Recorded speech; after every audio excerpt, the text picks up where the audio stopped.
Hay tristeza entre los aficionados del fútbol. Esta tarde, a los 41 años de edad, murió Miguel Calero, recordado portero de la selección de Colombia y campeón como técnico del Pachuca. La muerte de Miguel Calero, sus exequias estarán toda la noche.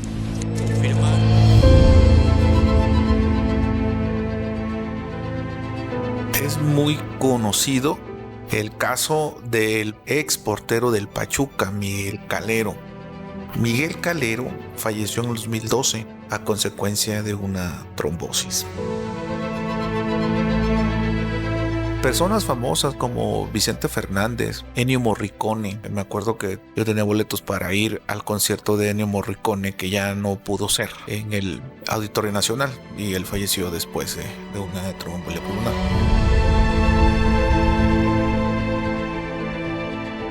Hillary Clinton, Serena Williams son personas también famosas que han padecido trombosis venosa profunda complicada con tromboembolia pulmonar.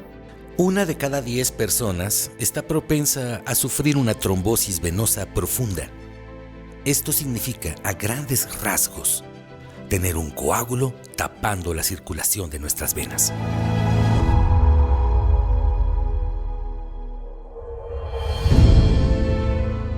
La historia del futbolista colombiano y de tantas otras personas en el mundo nos motiva en esta ocasión para llevar a ustedes la información necesaria para detectar cualquier problema parecido en alguno de nosotros. De esto y mucho más te hablará el Dr. Flores Nazario en el episodio de hoy.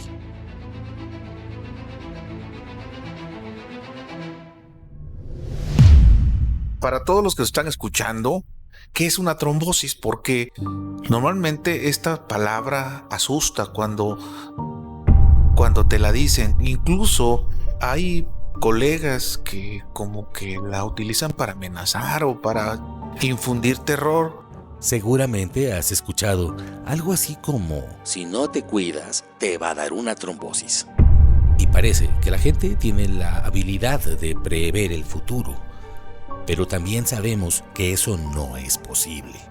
La realidad es que, para tratar de entender la amenaza que se esconde tras una trombosis, debemos entender los misterios de la circulación sanguínea. La circulación sanguínea, como su nombre lo dice, circula, es un circuito, que es un circuito dado por una serie de conductos que se llaman arterias y venas, donde lo que circula en estado líquido es la sangre. La sangre es el único tejido en estado líquido y así debe de permanecer en estado líquido para que realice bien su función.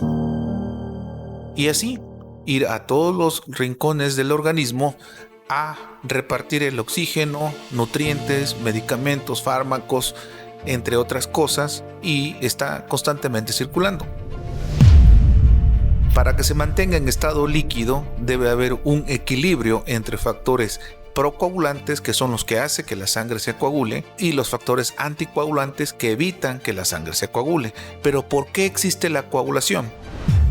La coagulación es un mecanismo de defensa del organismo para evitar que nos muramos desangrados. Vamos a imaginarnos todos ahorita, si quieres cierren los ojos, y imagínense que ustedes están en un laboratorio donde le van a tomar una muestra de sangre porque le van a hacer estudios de la sangre, unos análisis. Ustedes llegan al laboratorio en ese momento, le ponen una liga, le pegan tantito al brazo y saca la aguja que se impone ante el paciente que va a recibir el pinchazo, ¿no?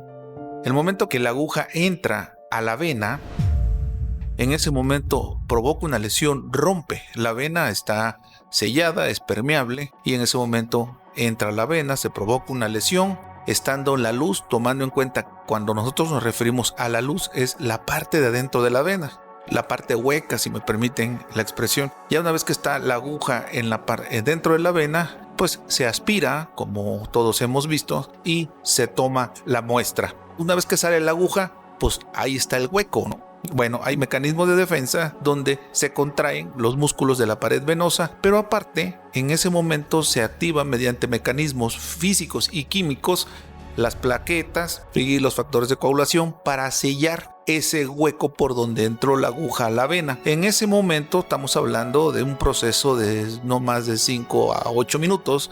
Ya muchas veces nos ponen el algodón en el brazo, lo doblamos tantito y ya en lo que salimos del local, del laboratorio, pues ya prácticamente ya no sangra.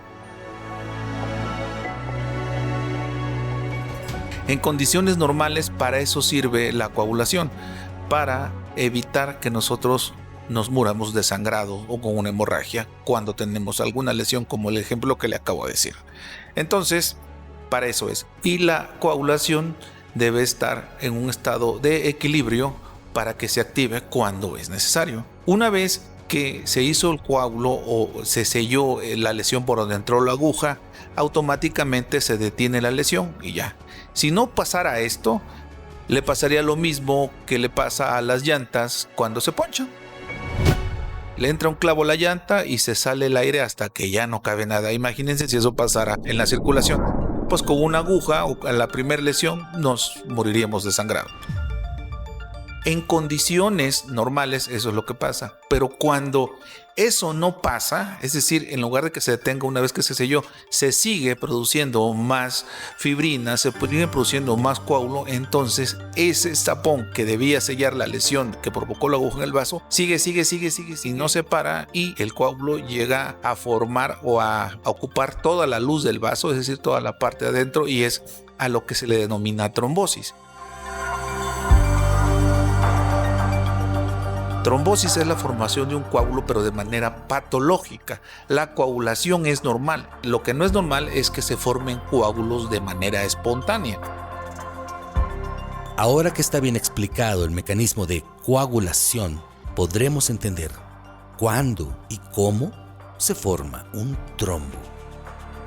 Un trombo es cuando se forma un coágulo que abarca toda la bluso, es decir, toda la parte, todo el diámetro interno de un vaso, y este puede crecer inexorablemente hasta tapar un trayecto muy importante del vaso. Y cuando este coágulo, mediante los mecanismos normales de la circulación, es empujado por el torrente sanguíneo y viaja a través de la circulación, es cuando se le llama émbolo.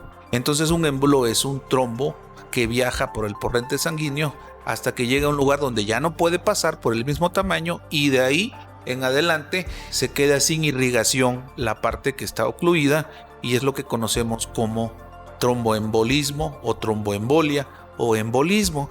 Los embolismos pueden ser a los pulmones, casi siempre que son de cualquier parte del cuerpo hacia los pulmones, o pueden ser también embolismos hacia el cerebro, pero eso es otra historia.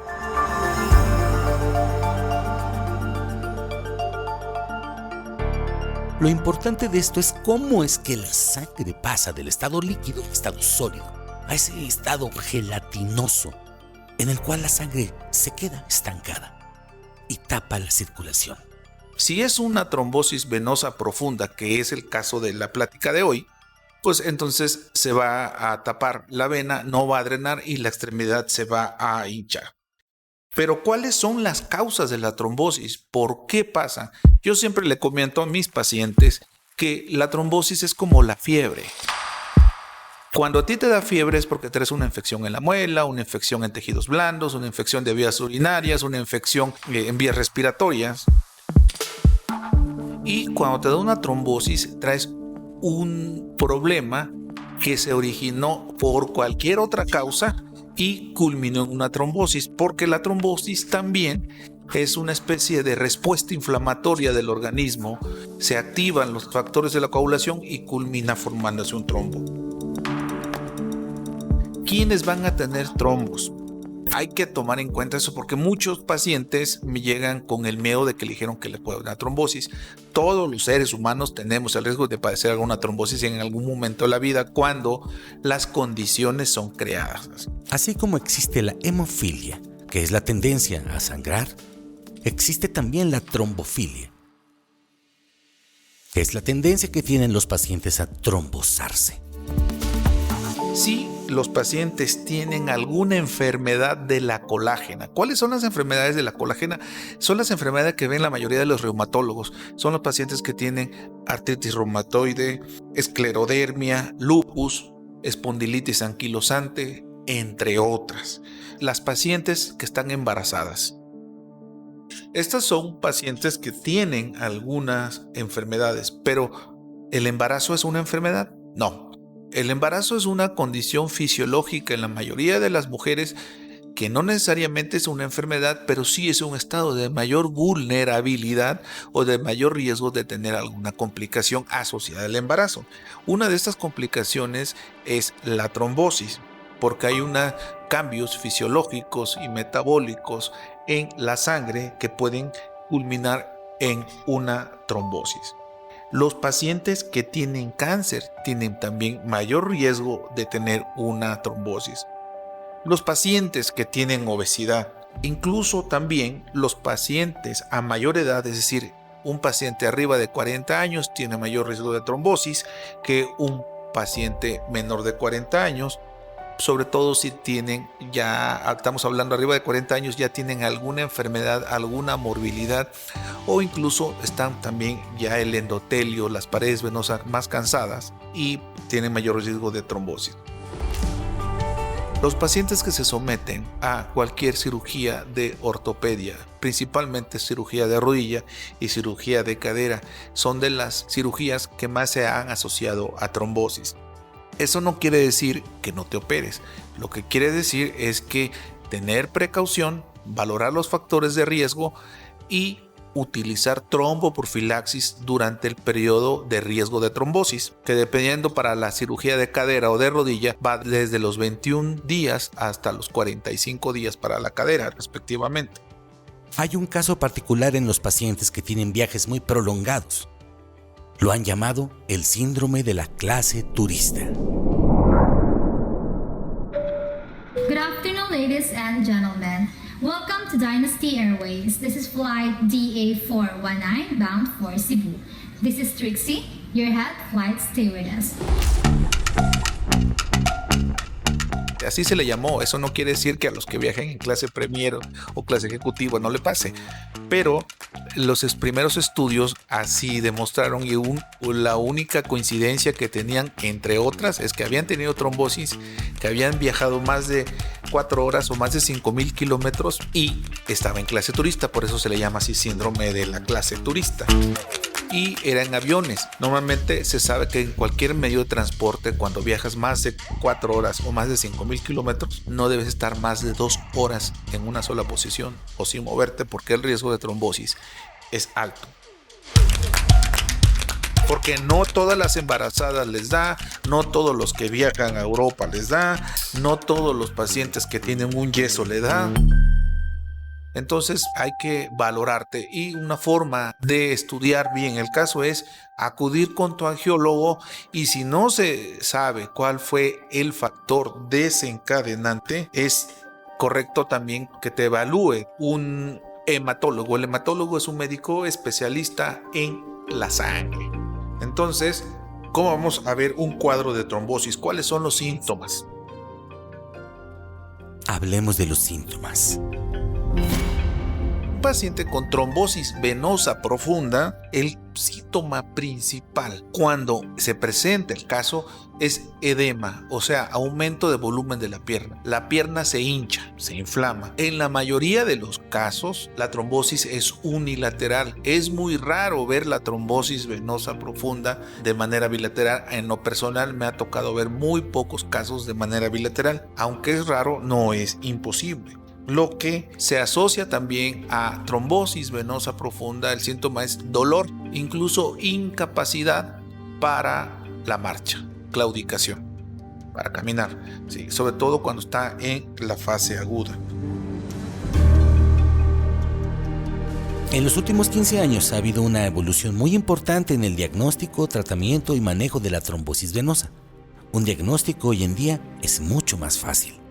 Se hace mediante un ultrasonido Doppler que se hace en el consultorio, no necesita medio de contraste, no duele, es reproducible, no necesitas radiación, y en manos expertas es fácil diagnosticar e identificar la trombosis venosa profunda. Uno de los signos que buscamos en el ultrasonido es que la vena se pueda colapsar en el momento que la comprimimos.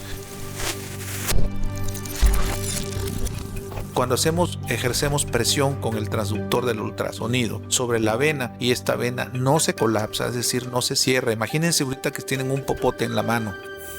El popote tiene un tono, está redondito y tú lo quieres comprimir para que se aplane. Entonces eso es un popote sano o una vena sana, si me permite la expresión, va a ser la analogía. Si imagínense que el popote ustedes lo quieren comprimir y no se puede porque lo que está dentro, el agua que está dentro, se hizo hielo.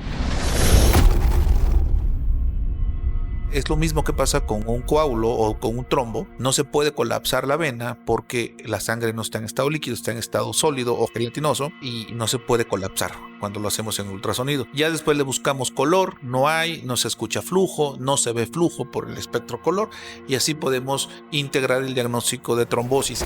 Hay otros estudios de sangre que nos pueden descartar una trombosis, como el estudio del dímero D. El dímero D tiene un factor predictivo negativo. ¿Qué quiere decir? Que no hay trombosis con dímero D normal. Si el dímero D está normal, es muy probable que no tenga trombosis. Pero si el dímero D está muy elevado, no nos asegura que haya trombosis. A lo que voy es que el dímero D se puede elevar por cualquier otra causa, por inflamación, por COVID, por cirugía, por una respuesta inflamatoria debida a cualquier otro fenómeno y también por trombosis. Pero una trombosis venosa profunda aguda no puede tener el dímero D normal. Bien, y una vez que ya tenemos el diagnóstico, lo que sigue es el tratamiento.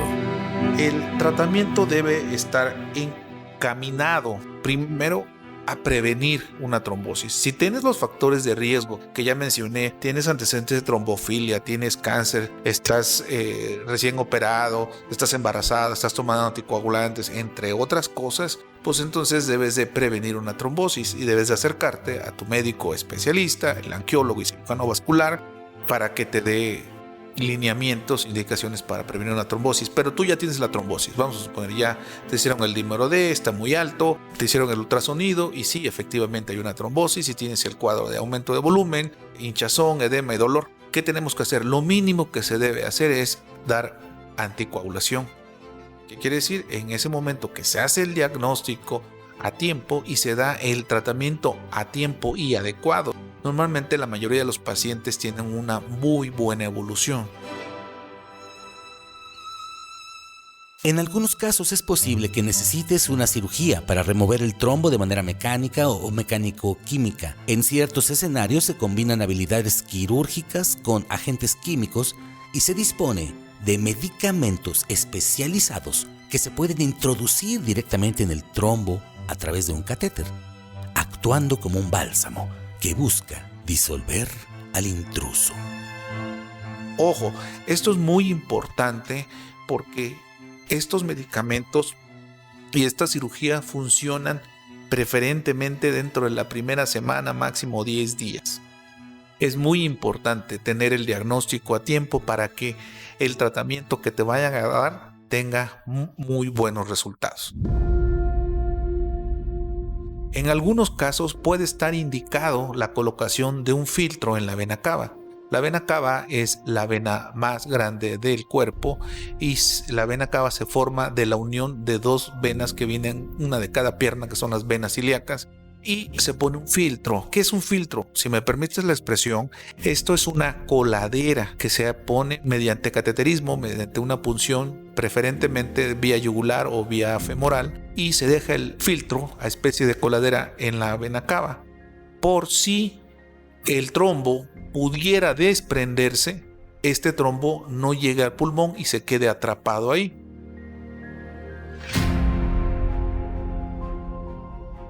Entonces, para evitar un desenlace fatal, se puede poner un filtro en la vena cava. El filtro no cura, el filtro previene una complicación.